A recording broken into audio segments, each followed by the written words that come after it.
কেমন আছেন সবাই? শাম্মা টক্স থেকে শাম্মা বলছিলাম।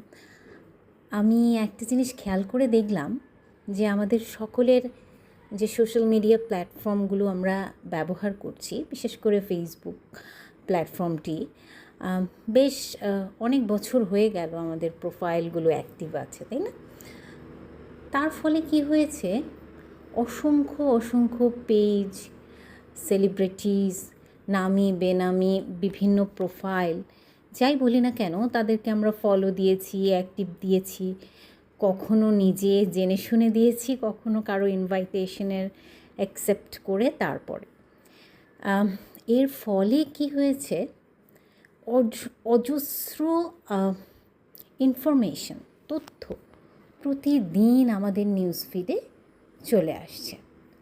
যখনই স্ক্রল করছি, পজিটিভ, নেগেটিভ, টক্সিক কিছু কিছু জিনিস হয়তো নেওয়াটাই মুশকিল হয়ে যাচ্ছে, এমন অনেক তথ্য, ভুল তথ্য, ভালো তথ্য, খারাপ তথ্য, ভালো কিছু খারাপ কিছু সব মিলিয়ে একটা জগা খিচুড়ি অবস্থা।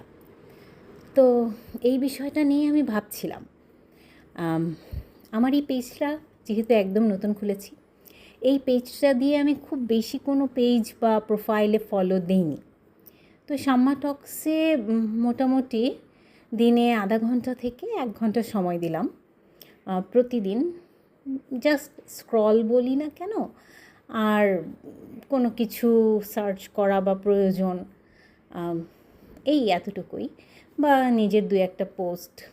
যদিও আমার ফলোয়ার্স অনেক কম, আমার পার্সোনাল প্রোফাইলে ফ্রেন্ড লিস্টে ফ্রেন্ড আছে এখান থেকে অনেক বেশি, তবে সেটাও একটা লিমিটেড। আমি খুব বেশি ফ্রেন্ড রিকোয়েস্ট অ্যাকসেপ্ট করিনি, সার্কেলটাকে লিমিটেড রেখেছি।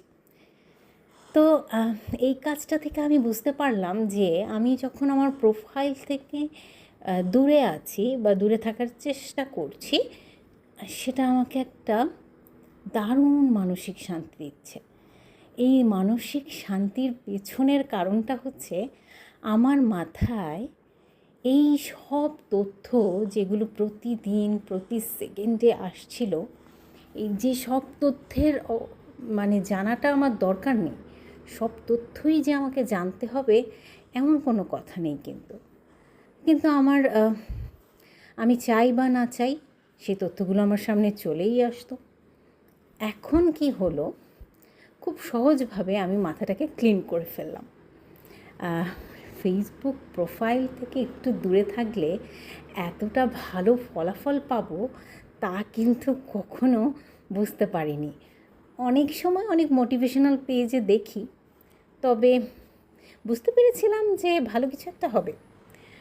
অনেক সময় আমি অনেকটাই দূরে থাকি, দেখা যাচ্ছে যে প্রতিদিনে হয়তো আধা ঘন্টা, 1 ঘন্টা এরকম, এর চেয়ে বেশি নয়। এটা কমিয়ে 10-15 মিনিট নিয়ে আসলাম এবং কিছুদিন যাবৎ আমি একেবারেই পার্সোনাল প্রোফাইলে ঢোকা বন্ধ করে দিলাম। এতে করে মানসিক শান্তি দারুণভাবে ফিরে পেলাম। টক্সিক নেগেটিভিটি, বিভিন্ন ধরনের খবর, নিউজ যেগুলো শুনে বা দেখে হয়তো আমি সচেতন নাগরিক হিসেবে অনেক তথ্য জানতে পারতাম বা আমার নিজের মতামত রাখতে পারতাম, কিন্তু যে তথ্যগুলোকে তথ্যগুলো আমার সামনে যখন আসছিল, প্রচণ্ডভাবে মানসিক কষ্ট পাচ্ছিলাম। কিছু মর্মান্তিক ঘটনা আমাদের দেশে ঘটে গেছে, একের পর এক ঘটছে।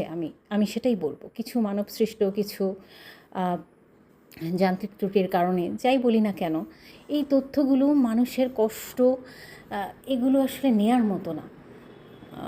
আপাতত এগুলো থেকে দূরে থেকে মহান আল্লাহ তাআলার কাছে দোয়া করার ফলে নিজের মানসিক শান্তিটা ফিরে পাই। এবং যারা খুব কষ্টে আছে, যাদের কষ্টের খবর থেকে আমি নিজেকে দূরে রাখছি, আল্লাহ তাআলা যেন তাদের কষ্ট নিবারণ করে দেয়, এতটুকু দোয়া করছি। আসলে ভালো আছি। আমি জানি না এখানে যারা আছেন বা কেউ যদি আমার ভিডিও এটা দেখে থাকেন, আপনার পক্ষে কি সম্ভব হবে পার্সোনাল প্রোফাইল থেকে দূরে থাকা? আমি জানি বিজনেসের কাজে বা বিভিন্ন পারপাসে, ইম্পর্ট্যান্ট পারপাসে আপনি ব্যবহার করছেন সোশ্যাল মিডিয়া, তবু প্রয়োজন ছাড়া অকারণে স্ক্রলিং করা, অফ করা বা সম্পূর্ণরূপে 1 2 3 দিন 4 দিন একদম দূরে থাকা। যদিও আমি 2-3 দিন একদম দূরে ছিলাম এবং পরে আমার পেজ থেকে অ্যাক্টিভ ছিলাম। কিছু কিছু কারণে আমার ব্যবসায়িক পেজেও কিছু পোস্ট দিতে হয় সেখানে, বা আমার ডিজিটাল ডায়েরি করেছি সেখানেও 2-1টা পোস্ট দেওয়ার জন্য আমি বাধ্য হয়েছি। তাছাড়া আমি পার্সোনাল প্রোফাইলে ঢুকিনি এবং দারুণ একটা অনুভূতি, বিশ্বাস করেন, খুব ভালো লাগছে, খুব নিজেকে রিল্যাক্স লাগছে। আর আরেকটা জিনিস মনে হচ্ছে সেটা খুবই সূক্ষ্ম বিশ্লেষণ, যে আসলে কি সোশ্যাল মিডিয়াতে এত সময় ইনভেস্ট করা ডিজার্ভ করে সোশ্যাল মিডিয়া? মানে ফেসবুক কি আমার এত মূল্যবান সময় আমি যে দিচ্ছি সেটা ফেসবুক ডিজার্ভ করে? তাহলে